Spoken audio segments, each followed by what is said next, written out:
కోనప్ప వెళ్ళిపోయిన తర్వాత ప్రవీణ్ కుమార్ కొంత స్థానికంగా బలపడే ప్రయత్నం చేశారు. ఇప్పుడు కోనప్ప తిరిగి మళ్ళీ బీఆర్ఎస్లోకి చేరడంతో ఆర్ఎస్ ప్రవీణ్ కుమార్కి ఇక నెక్స్ట్ మున్ముందు స్థానచలనం ఉండబోతోందా అనేటువంటి చర్చ జరుగుతోంది. ఈ నేపథ్యంలో మనందరికీ తెలిసిన విషయమే 2024 ఎన్నికలకి, పార్లమెంట్ ఎన్నికలకి ముందే కోనేరు కోనప్ప అలాగే ఆయన సోదరుడు కృష్ణారావు ఇద్దరు కలిసి కాంగ్రెస్లో చేరారు. అప్పుడు సీతక్క కండువా కప్పి కాంగ్రెస్లోకి ఆహ్వానించారు. అయితే కొంతకాలంగా కాంగ్రెస్ పార్టీలో చాలా విషయాల్లో ఆయన కొంత అసంతృప్తిగా ఉంటున్నారని ఈ నేపథ్యంలో తిరిగి బీఆర్ఎస్లో చేరారు. ఆయనతో పాటు కోనప్పతో పాటు ఆయన సోదరుడు కృష్ణారావు కూడా తిరిగి మళ్ళీ బీఆర్ఎస్లోకి చేరినటువంటి పరిస్థితి కనిపిస్తోంది. ఈ నేపథ్యంలో మరి ఆర్ఎస్ ప్రవీణ్ కుమార్ పరిస్థితి ఏ విధంగా ఉండబోతుంది? కోనప్ప లేకపోవడంతో ఇక ఆ స్థానం ఆయనకే అంటూ భావించారు ప్రవీణ్ కుమార్. ఇప్పుడు ప్రవీణ్ కుమార్ మళ్ళీ ఏమైనా స్థానచలనం నెక్స్ట్ ఎన్నికల్లో ఆయనకి సీటు ఎక్కడ ఉండబోతోంది? ఇప్పుడు కోనప్ప వచ్చిన తర్వాత మరి స్థానికంగా ప్రవీణ్ కుమార్కి కొంత మళ్ళీ కోనప్పకే ప్రయారిటీ పెరిగే అవకాశం ఉంది, ప్రవీణ్ కుమార్కి ప్రయారిటీ తగ్గుతుందేమో అనేటువంటి చర్చ కూడా లేకపోలేదు. మధు జాయిన్ అవుతున్నారు, మధుతో మాట్లాడి డీటెయిల్స్ తెలుసుకుందాం. మధు, కోనప్ప తిరిగి పార్టీలో చేరడం అనేది ప్రవీణ్ కుమార్కు దెబ్బగా చాలామంది భావిస్తున్నారు, ఒక పెద్ద దెబ్బ తగిలినట్లుగా. అసలు కోనప్ప తిరిగి పార్టీలోకి ఎందుకు వచ్చారు, బీఆర్ఎస్లోకి ఎందుకు వచ్చారు, కాంగ్రెస్లో ఏం జరిగింది? ఎగ్జాక్ట్లీ, అంటే గత కొంతకాలంగా కాంగ్రెస్ పార్టీ పైన అసంతృప్తి వ్యక్తం చేశారు కోనప్ప. తర్వాత రీసెంట్ గా యూరియాకి సంబంధించినటువంటి ఇన్సిడెంట్ వచ్చినప్పుడు యూరియా కొరత రైతులంతా లైన్ లో నిలబడ్డందుకు వారందరికీ భోజనాలు ఏర్పాటు చేశారు. లైన్లలో నిల్చున్నంత వరకు కోనప్ప. అయితే ఆయన పార్టీలో నుంచి వెళ్ళిపోయిన తర్వాత అక్కడ ఫుల్ యాక్టివ్ అయ్యారు ఆర్ఎస్ ప్రవీణ్ కుమార్ సిర్పూర్ నియోజకవర్గానికి సంబంధించినటువంటి విషయంలో. కాకపోతే ఈరోజు సడన్ గా గులాబీగూడికి మళ్ళీ చేరుకున్నారు. BRS party working president KTR Harish Rao సమక్షంలో ఎర్రవల్లి ఫామ్ హౌస్ లో కేసీఆర్ వ్యవసాయ క్షేత్రంలో ఆయన ఇంట్లో ఈ మళ్ళీ బీఆర్ఎస్ పార్టీలోకి తిరిగి వచ్చినటువంటి పరిస్థితి. ఆ వార్త తెలిసిన తర్వాత ఆర్టీవీ ఆర్ఎస్ ప్రవీణ్ కుమార్ ని సంప్రదించే ప్రయత్నం చేసింది. ఆయన ఫోన్ లో అందుబాటులోకి వచ్చారు ఆర్ఎస్ ప్రవీణ్ కుమార్. ఒక మాట అన్నారు, నాకు సమాచారం ఉంది అన్నారు. అంటే కోనేరు కోనప్ప పార్టీలోకి వస్తున్నటువంటి విషయం సమాచారం ఉంది అనేటువంటిది ఆర్టీవీతో షేర్ చేసుకున్నారు ఆర్ఎస్ ప్రవీణ్ కుమార్. అంతవరకు ఆయన క్లారిటీ ఇచ్చారు ఆర్ఎస్ ప్రవీణ్ కుమార్. ఫోన్ లో మాత్రం సంప్రదింపులు భాగంగా ఆయన ఆ స్టేట్మెంట్ చేశారు. మేబీ ఆయనకు కూడా సమాచారం ఉందన్నారు. యాక్చువల్గా ఈ రోజు RS Praveen Kumar BRS party office లో ఉన్నారు. చాలాసేపు RRR బాధితులతో ఆయన భేటీ అయ్యారు, వారి సమస్యలు విన్నారు. తర్వాత ఈ రోజు మరి కోనప్ప సడన్ గా జాయిన్ అవ్వడం సంబంధించినటువంటి ఒక రకంగా చర్చ అయితే కొనసాగుతుంది. ఎందుకంటే సిర్పూర్ పైన పూర్తి స్థాయిలో ఫోకస్ చేశారు ఆర్ఎస్ ప్రవీణ్ కుమార్. ఆయన పార్టీ వదిలి వెళ్ళిపోయిన తర్వాత ఈయననే యాక్టివ్ అయ్యారు. కానీ కోనప్ప తిరిగి రిటర్న్ రావడం అనేటువంటిది కాస్త పొలిటికల్ సర్కిల్లో చర్చ కొనసాగుతుంది. ఒకే నియోజకవర్గంలో ఇద్దరు నాయకులు ఉన్నటువంటి మొన్నటి వరకేమో అనేక సార్లు కోనప్ప ఆంధ్ర వ్యక్తి అంటూ ఆర్ఎస్ ప్రవీణ్ కుమార్ తీవ్రంగా ఆరోపణలు చేశారు. మరి దీనిపైన ఆర్ఎస్ ప్రవీణ్ కుమార్ మరి ఏ విధంగా స్పందిస్తారు అనేటువంటిది చూడాలి. కోనప్ప పార్టీలో చేయడంపై అటు ఆర్ఎస్పీ క్యాడర్ తీవ్ర అసంతృప్తితో ఉండే అవకాశం ఉంది. మరోవైపు కోనప్ప ఎమ్మెల్యేగా ఉండగా మహిళా పోలీసు అధికారి మీద క్రూరంగా దాడి చేశారు అనేటువంటి ఆరోపణలు ఉన్నాయి ఆయన పైన. ఆయన సోదరుడు కూడా ఆయనతో పాటు టిఆర్ఎస్ పార్టీలోకి వచ్చినటువంటి సిచ్యువేషన్ సో కాస్త డిఫరెంట్ గా మారినటువంటి పరిస్థితి ఆ నియోజకవర్గం నందు. Okay, right. ఇప్పుడు అంటే కోనప్ప తిరిగి బీఆర్ఎస్లోకి వచ్చిన తర్వాత అంటే ఇప్పుడు మనం డిస్కస్ చేసినట్లుగా గతంలో ఉన్న ప్రయారిటీస్ ఏం మళ్ళీ కోనప్పకు ఉండబోతుందా? అంటే అఫ్కోర్స్ ఆయన స్థానికంగా బలంగా ఉన్నారు, ట్రాక్ రికార్డు చాలా స్ట్రాంగ్గా ఉంది కాబట్టి. సో ఇప్పుడు అధికారంలో ఉన్నటువంటి పార్టీ నుంచి రావడం అనేది ఏమైనా ఎఫెక్ట్ చూపించే అవకాశం ఉంటుందంటవా? ఖచ్చితంగా ఒకటి కాంగ్రెస్ పైన కాస్త ప్రభావం పడే అవకాశం ఉంది. కాంగ్రెస్ పార్టీలోకి వెళ్ళినటువంటి వ్యక్తి 2 సంవత్సరాల లోపలనే తిరిగి రావడం అనేటువంటి చర్చ. ఎందుకంటే అసెంబ్లీ ఎన్నికల తర్వాత ఆర్ఎస్ ప్రవీణ్ కుమార్ బీఆర్ఎస్ అధినేత కేసీఆర్ తో భేటీ అయిన తర్వాత ఆయన ఎంపీగా పోటీ చేయనున్నారనేటువంటిది రూఢీ అయిన తర్వాత కోనప్ప పార్టీ వీడారు, కాంగ్రెస్ పార్టీలోకి వెళ్లారు బీఆర్ఎస్ వీడి. సో ఇప్పుడు మళ్ళీ జస్ట్ 2 సంవత్సరాల లోపలనే మళ్ళీ తిరిగి బీఆర్ఎస్ కు రావడం అనేటువంటిది ఒక కాంగ్రెస్ పార్టీకి కాస్త మైనస్ అయ్యే అవకాశం ఉంటుంది పొలిటికల్ గా, నో డౌట్. కానీ ఇక్కడ డిఫరెంట్ సిచ్యువేషన్. సిర్పూర్ నియోజకవర్గంలో ఇద్దరు నాయకులు మరి ఒకే ఫోకస్ చేయడం, అదే ప్రాంతం పైన ఫోకస్ చేయడం అనేటువంటిది చర్చ కొనసాగుతుంది. రీసెంట్ గా కూడా ఆర్ఎస్ ప్రవీణ్ కుమార్ నేను సిర్పూర్ పైనే ఫోకస్ చేస్తాను, ఈ నియోజకవర్గం డిఫరెంట్, అత్యంత వెనుకబాటుకు గురైంది, ఇక్కడ అభివృద్ధి జరగాల్సినటువంటి అవసరం ఉంది, అందుకే నేను ఎంచుకున్నాను ఈ నియోజకవర్గాన్ని అనేటువంటిది. సిటీకి ఇంత దూరంగా ఉన్న ఇంత లాంగ్ డిస్టెన్స్ లో ఉన్నా కూడా నేను ఎంచుకోవడానికి రీజన్ ఇది అనేటువంటిది ఆర్ఎస్ ప్రవీణ్ కుమార్ పలు సందర్భాల్లో చెప్పే ప్రయత్నం చేశారు. మరి ఇప్పుడు కోనేరు కోనప్ప రిటర్న్ రావడం అనేటువంటిది కాస్త పొలిటికల్ సర్కిల్లో ఒక డిఫరెంట్ చర్చ అయితే కొనసాగుతుంది. సో అధికారికంగా ఆర్ఎస్ ప్రవీణ్ కుమార్ రెస్పాండ్ అయ్యేంత వరకు దీనిపైన ఒక క్లారిటీ వచ్చే అవకాశం లేదు. Right thank you Madhu, thanks for the details. మొత్తం మీద ఇప్పుడు ఏం జరగబోతోంది? ఆర్ఎస్ ప్రవీణ్ కుమార్కు నిజంగా నష్టం జరగబోతుందా? కోనప్ప తిరిగి బీఆర్ఎస్లోకి రావడం వల్ల సిర్పూర్లో ఆయనకున్నటువంటి హోల్డ్ పోయే అవకాశం ఉందా? తిరిగి కోనప్పకి మళ్ళీ అక్కడ ప్రయారిటీ ఉండబోతుందా? ఖచ్చితంగా కోనేరు కోనప్ప చాలా మంచి ట్రాక్ రికార్డు ఉన్నటువంటి నాయకుడు, వరుసగా గెలిచినటువంటి రికార్డు ఉంది. ఈ నేపథ్యంలో ఇప్పుడు ఆర్ఎస్ ప్రవీణ్ కొంతవరకు అక్కడ హోల్డ్ చేసే ప్రయత్నం చేశారు, ఆయన గ్రిప్ పెంచుకునే ప్రయత్నం చేశారు. ఇంతలోగా కోనప్ప తిరిగి రావడంతో ఆయనకి కొంత ఇబ్బందికర పరిస్థితి వచ్చే అవకాశం ఉంది అనేటువంటి అభిప్రాయాలు వ్యక్తం అవుతున్నాయి. రవినాయక్ జాయిన్ అవుతున్నారు, మా ప్రతినిధి. రవినాయక్తో కూడా ఈ అంశం గురించి మాట్లాడదాం. రవినాయక్, మీరేమంటారు? సిర్పూర్లో ఇప్పుడు రాజకీయ సమీకరణాలు ఎలా మారే అవకాశం ఉందంటారు? కాంగ్రెస్ నుంచి తిరిగి బీఆర్ఎస్లోకి వచ్చినటువంటి కోనప్పకు పార్టీ క్యాడర్ సపోర్ట్ ఎలా ఉండే అవకాశం ఉంటుందంటారు? ఎస్ నందు, ప్రధానంగా ఈరోజు బీఆర్ఎస్ పార్టీలో కోనేరు కోనప్ప మాజీ ఎమ్మెల్యే జాయిన్ అయిన పరిస్థితి. అయితే జాయినింగ్ అయినంతరం, జాయినింగ్ అంతకు ముందు కూడా కాకముందు ఆర్టీవీ ముందు నుంచి చాలా స్పష్టంగా చెబుతుంది. ఆర్టీవీతో మాట్లాడుతూ ఆ కేసీఆర్ చేసిన పనుల గురించి చెప్పిన పరిస్థితి కనబడింది. అప్పుడే ఒక స్పష్టత వచ్చేసింది, కోనప్ప ఎప్పటికైనా టీఆర్ఎస్ గూటికి చేరుతాడని ఆ రోజు క్లియర్గా ఆర్టీవీ కూడా చెప్పింది. చెప్పినట్టుగానే ఈరోజు నేరుగా కేటీఆర్, హరీష్ రావు సమక్షంలో కోనేరు కోనప్ప ఇటు టీఆర్ఎస్ పార్టీ కండువ కప్పుకున్న పరిస్థితి కనబడింది. అయితే ఇటు కాన్స్టిట్యున్సీలో సమీకరణాలు మారబోతున్నాయి, సమీకరణాలు మారుతున్న పరిస్థితి కూడా చూడొచ్చు. ఇటు ప్రవీణ్ కుమార్ చాలా క్లియర్గా, చాలా జిజ్జు మీద ఉన్నాడు. ఈరోజు కూడా ఇటు నేరుగా భవన్కు ప్రవీణ్ కుమార్ను పిలిచే ప్రయత్నం చేశారు. ప్రవీణ్ కుమార్ను పిలిచి కేటీఆర్ నేరుగా మాట్లాడి మీకు పెద్దసారి కలవమంటున్నాడు, ఈ అంశంలో మీతో మాట్లాడాలని చెబుతున్నాడు అని కేసీఆరే మీకు రమ్మంటున్నారని ఎర్రవెల్లి ఫామ్ హౌస్కు ఇటు ఆర్ఎస్ ప్రవీణ్ కుమార్ను పిలిపించే ప్రయత్నం చేశారు. కానీ మనకున్న స్పష్టమైన సమాచారం ప్రకారం ఆర్ఎస్ ప్రవీణ్ కుమార్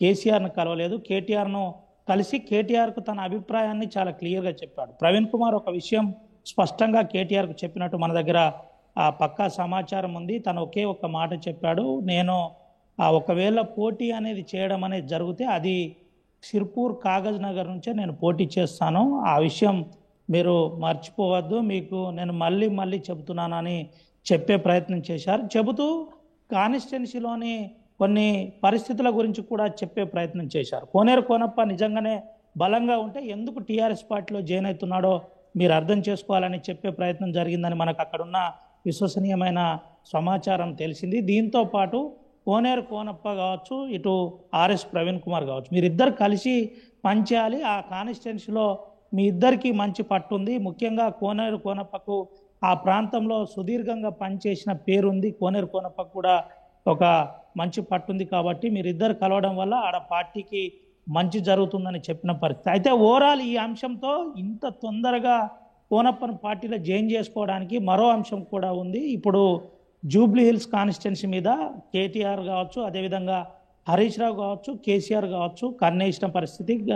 ఆ సీట్ను ఎట్టి పరిస్థితిలో మిస్ కాకుండా చూడాలని చాలా జాగ్రత్తగా ఇటు బీఆర్ఎస్ పార్టీ పావులు కలుపుతున్న పరిస్థితి. అందుకనే ఇటు కోనేరు కోనప్పకు అక్కడ సంబంధాలు ఉన్నాయి. ఆడ చాలా స్పష్టంగా వలసవాదులు ఎవరైతే ఉన్నారో, పక్క రాష్ట్రం నుంచి వచ్చిన చాలా పెద్దవాళ్ళు అక్కడ ఉన్నారు. ఆయనకు ఆ ప్రాంతంలో మంచి పట్టుంది. జూబ్లీ హిల్స్ ప్రాంతంలో కోనప్పకు మంచి పరిచయాలు ఉన్నాయి కాబట్టి కోనప్పను వెంటనే తీసుకోవాల్సి వచ్చింది. ఖచ్చితంగా జూబ్లీ హిల్స్ ఎన్నిక అనేది ఇప్పుడు బీఆర్ఎస్ పార్టీకి సవాల్గా మారిన ఎన్నిక కాబట్టి కోనప్పకు చాలా క్లియర్గా ముందు నుంచే కేటీఆర్ కూడా ఇండికేషన్ ఇస్తున్నారు, మనకు జూబ్లీ హిల్స్ ఎన్నికల్లో కోనేరు కోనప్ప సహాయం అవసరం, తనకు అక్కడ పరిచయాలు ఉన్నాయి, మనకు అవసరం అని చెప్పే ప్రయత్నం కూడా చేసిన పరిస్థితి. అందులో భాగంగానే వెంటనే కోనేరు కోనప్పకు బీఆర్ఎస్ పార్టీలో తీసుకున్నట్టు మన దగ్గర పక్కా సమాచారం ఉంది. దీంతో పాటు కోనేరు కోనప్పకు కూడా ఇటు కండువ కప్పి పార్టీలో తీసుకున్న తర్వాత కోనప్పతో, అదేవిధంగా జెడ్పీ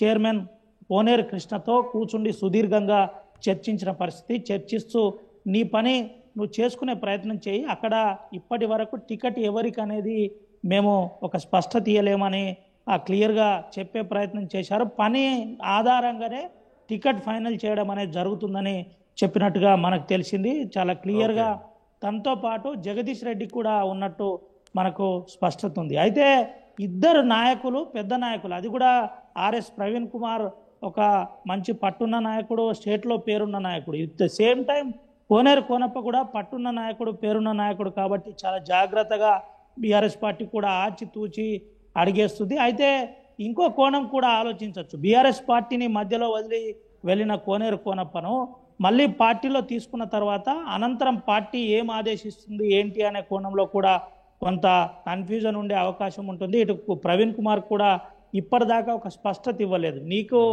అంటే ఇబ్బంది జరగకుండా చూసే బాధ్యత మాది అని కేటీఆర్ చెప్పినట్టు మనకైతే స్పష్టమైన సమాచారం ఉంది. ప్రవీణ్ కుమార్ కూడా నేరుగా కేసీఆర్ను కలవకుండా, ఈరోజు కేసీఆర్ను కలవవలసి ఉండే ప్రవీణ్ కుమార్ కలవకపోవడం మీద కూడా ఒక చర్చ జరుగుతుంది. కొంత ప్రవీణ్ కుమార్ మనసులో ఆ ఇబ్బందికర వాతావరణమే ఉన్నట్టు మనకు తెలిసింది. గతంలో కూడా ఆర్టీవీతో మాట్లాడుతూ చాలా స్పష్టంగా తన కర్మభూమి సిర్పూర్ నియోజకవర్గమే అని చెప్పిన పరిస్థితి అయితే కనబడింది.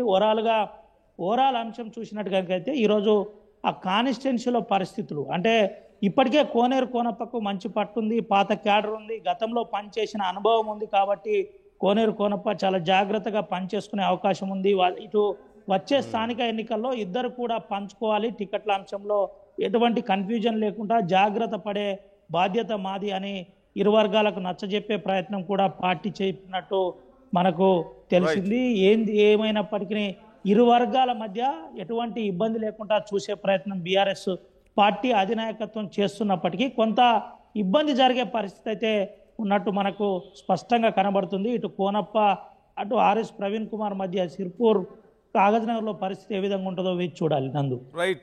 Thank you Ravinayak, thanks for the details. మొత్తం మీద కోనేరు కోనప్ప తిరిగి రావడంతో కొంత ఆర్ఎస్ ప్రవీణ్ కుమార్కు ఇబ్బందికర పరిస్థితి వస్తుంది అని చాలామంది అభిప్రాయం వ్యక్తం చేస్తున్నప్పటికీ కూడా ఈ ఇద్దరిని కూర్చోబెట్టి మాట్లాడారు ఇప్పటికే కేటీఆర్. మీ ఇద్దరు కలిసి పనిచేసుకోండి, ఎన్నికల సమయానికి అంతా మేము ఎవరెవరికి ఏమేం చేయాలో మేము చేస్తామని చెప్పినట్లుగా తెలుస్తుంది. అట్ ది సేమ్ టైం కోనేరు కోనప్ప ఖచ్చితంగా సిర్పూర్ విషయంలో నేను వెనక్కి తగ్గేది లేదు, నా స్థానం నాకు ఉండాల్సిందే రేపు ఎన్నికల సమయానికైనా అని చెప్పి ఆల్రెడీ బీఆర్ఎస్ అధిష్టానాన్ని క్లారిటీ ఇచ్చారు చేరిక సందర్భంగా అంటూ తెలుస్తోంది. మరి గతంలో కాంగ్రెస్లోకి వెళ్ళి మళ్ళీ తిరిగి బీఆర్ఎస్లోకి వస్తున్నటువంటి కోనేరు కోనప్ప క్యాడర్ విషయంలో ఎలా అడ్జస్ట్ చేసుకోగలుగుతారు అనేది మాత్రం కొంత చర్చనీయాంశంగా ఉన్నప్పటికీ కూడా ఆయనకి అక్కడ చాలా మంచి హోల్డ్ ఉంది, మంచి ట్రాక్ రికార్డు ఉంది, ఆయన సొంత ప్రాంతం కాబట్టి ఖచ్చితంగా అక్కడ ఇబ్బందికర పరిస్థితి ఏమి ఉండదు, చాలా ఈజీగా క్యాడర్ని తిరిగి కలుపుకోగలిగే శక్తి కూడా ఆయనకు ఉంది అనే అభిప్రాయాలు వ్యక్తం అవుతున్నాయి. మరి ఆర్ఎస్ ప్రవీణ్ కుమార్ పరిస్థితి ఏంటి అనే ప్రశ్న వచ్చినప్పుడు ఒకటి, బీఆర్ఎస్ ఆల్రెడీ హామీ ఇచ్చింది అధిష్టానం ఈ విషయంలో మీకు ఏం చేయాలో అది మేము చేయగలుగుతాం, ఎన్నికల సమయానికి ఎలా అకామిడేట్ చేయాలో అలా అకామిడేట్ చేయగలుగుతాం అని ఆర్ఎస్ ప్రవీణ్ కుమార్కి అప్పటికే హామీ ఇచ్చిందని, ఇద్దరు కలిసి పనిచేయాలని, అలాగే జూబ్లీహిల్స్ ఉప ఎన్నికల సందర్భంగా కూడా కోనేరు కోనప్ప సపోర్ట్ బీఆర్ఎస్కి ఉండే అవకాశం ఉన్నట్లుగా తెలుస్తోంది. ఆయన మద్దతు చాలా అవసరమైంది అనేది కూడా తెలుస్తోంది. ఈ నేపథ్యంలోనే చేరిక చాలా సుగమమైంది అంటూ తెలుస్తోంది. మరి కాంగ్రెస్ ఈ విషయంలో ఏం మాట్లాడుతుంది అనేది మాత్రం వేచి చూడాలి. సహజంగా అధికార పార్టీ నుంచి మారి ప్రతిపక్షంలో ఉన్నటువంటి పార్టీలకి నాయకులు రావడం అనేది చాలా రేర్ కండిషన్స్లో మనం చూస్తుంటాం. కోనేరు కోనప్ప చేరికని మనం రెండు రకాలుగా కూడా చూడొచ్చు. అంటే అధికార పార్టీలో ఉన్నప్పటికీ కూడా అసంతృప్తి కారణంగా తిరిగి తన సొంత పార్టీకి తిరిగి వచ్చారా అనే కోణంలో ఒకటి ఖచ్చితంగా మనం చూడొచ్చు. అట్ ది సేమ్ టైం ఆయన సొంత పార్టీ తిరిగి వచ్చినప్పటికీ పెద్ద నష్టమేమి లేదు, కాంగ్రెస్కి వెళ్ళి రావడం వల్ల బీఆర్ఎస్లో పెద్దగా ఆయనకి జరిగిన నష్టమేమి లేదు అనేటువంటి అభిప్రాయాలు కూడా మనకు కనిపిస్తున్నాయి. క్యాడర్ ఆయనతోనే ఉంది అనేది కూడా తెలుస్తుంది. కాకపోతే కొంత ఆర్ఎస్ ప్రవీణ్ విషయంలోనే ఏం జరగబోతుంది అనేటువంటి చర్చ కొంత జరుగుతోంది. మరి ఆయన కూడా దీనికి సంబంధించి క్లారిటీ ఇచ్చే అవకాశం ఉన్నట్లుగా తెలుస్తోంది. అంటే ఏం లేదు మేము కలిసి పని చేసుకుంటామని చెప్పే అవకాశం ఉంది అంటూ తెలుస్తోంది. మరి గ్రౌండ్లో ఏం జరుగుతుంది అనేది మాత్రం కొంత ఉత్కంఠను కలిగిస్తున్నటువంటి పరిస్థితి ఉంది. సో ఓవరాల్గా ఈ అంశానికి సంబంధించి, ఈ పరిణామానికి సంబంధించి మీ అభిప్రాయం ఎలా ఉంది? ఆర్ఎస్ ప్రవీణ్ కుమార్కి నిజంగానే కోనేరు కోనప్ప తిరిగి బీఆర్ఎస్లోకి రావడం వల్ల నష్టం జరుగుతుందని మీరు అనుకుంటున్నారా? కోనేరు కోనప్ప తిరిగి బీఆర్ఎస్లో చేరడం అనేది కారణం ఏమై ఉండొచ్చు? అధికార పార్టీ నుంచి కాంగ్రెస్ నుంచి తిరిగి బీఆర్ఎస్లోకి ఎందుకు వచ్చారని మీరు అనుకుంటున్నారు? అలాగే బీఆర్ఎస్లో తిరిగి క్యాడర్ యాజ్ యూజువల్గా యాక్సెప్ట్ చేస్తుందా? ఇలా లేదంటే ఆర్ఎస్ ప్రవీణ్ కుమార్ లేదంటే కోనేరు కోనప్ప ఇద్దరిని కూడా ఎన్నికల సమయంలోపు ఎలా అకామిడేట్ చేసే అవకాశం ఉందని మీరు అనుకుంటున్నారు? మీ అభిప్రాయాలు ఎలా ఉన్నాయనేది కూడా కామెంట్ చేసే ప్రయత్నం చేయండి. రైట్, ఈ అంశానికి సంబంధించి ఇప్పటికే చాలామంది కామెంట్స్ చేసే ప్రయత్నం కూడా చేస్తున్నారు కాబట్టి నేను కామెంట్స్ చదివే ప్రయత్నం చేస్తాను. ఎవరెవరి అభిప్రాయాలు ఎలా ఉన్నాయి ఈ అంశానికి సంబంధించి అనేది కామెంట్స్ నేను చదివే ప్రయత్నం చేస్తాను. ఒకసారి సిర్పూర్ టికెట్ కేసీఆర్ ఎవరికి ఇస్తారు అనే ప్రశ్నని ఆర్టీవీ అడిగింది. కోనేరు కోనప్పన ఆర్ఎస్ ప్రవీణ్ కుమార్ అన్నప్పుడు కోనేరు కోనప్ప అంటూ 51% మంది అంటున్నారు, ఆర్ఎస్ ప్రవీణ్ అంటూ 49% మంది అంటున్నారు. అంటే ఆల్మోస్ట్ పెద్ద డిఫరెన్స్ ఏం లేదు, 50-50 ఛాన్స్ కనిపిస్తోంది. ఇద్దరికి సమానమైనటువంటి ప్రయారిటీ ఇక్కడ కనిపిస్తుంది. చాలామంది ఎక్స్ప్రెస్ చేస్తున్నటువంటి అభిప్రాయాలు చూస్తే at the same time Koneru Konappa RSP మధ్య ఆర్టీవీ పంచాయతీ పెడుతుందని అడుగుతున్నారు శ్రీనివాస్. ఆర్ఎస్పీ సొంత జిల్లా అచ్చంపేటకు వెళ్తారు అంటూ కూడా చెప్తున్నారు. బట్ ఆర్ఎస్ ప్రవీణ్ ఇక్కడ మనకు తెలిసిన విషయమే, సిర్పూర్లో ఆయన కొంత పాగా వేయాలని ప్రయత్నించడం, కొంత హోల్ తీసుకునే ప్రయత్నం చేశారు. సో అది చెప్పే ప్రయత్నం చేస్తున్నాం. యూనో ఏం జరుగుతుంది అనేది మీకు తెలియని విషయం ఏం కాదు. Right, at the same time కమరపు విక్రమ్ కామెంట్ చేస్తున్నారు గుడ్ అంటూ.